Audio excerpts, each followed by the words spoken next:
Avec ses 7 km de long, ses 2000 mètres de dénivelé et son sommet à 3227 mètres d'altitude, l'Aiguille Rouge, célèbre piste faisant face au Mont Blanc, vit ces dernières années.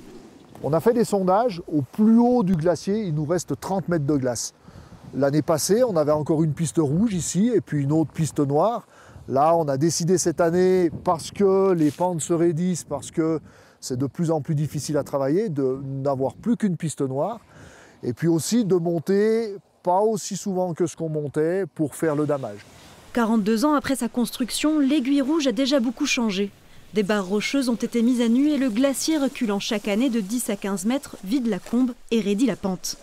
Pour les spécialistes étudiant ces versants qui perdent chaque année 3 mètres d'épaisseur, ce n'est pas une surprise.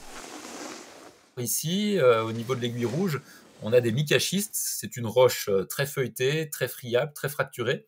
Donc on a encore un contenu en glace non négligeable. Et cette glace, elle continue d'assurer un rôle de ciment. Et tout simplement, avec la multiplication des étés caniculaires, notamment depuis 2015, eh bien, ça déstabilise le versant.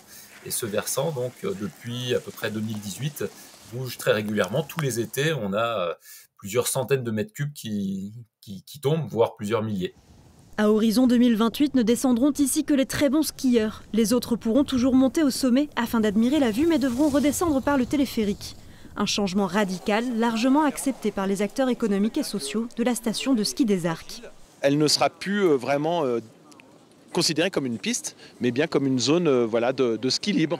Tout le monde comprend tout à fait ce qui se passe et on a décidé d'en faire d'une contrainte une opportunité. C'est le début d'une nouvelle aventure pour les Arcs et l'ensemble des domaines skiables du territoire. Selon les spécialistes, les glaciers des Alpes perdront entre 85 et 99% de leur volume d'ici la fin du siècle.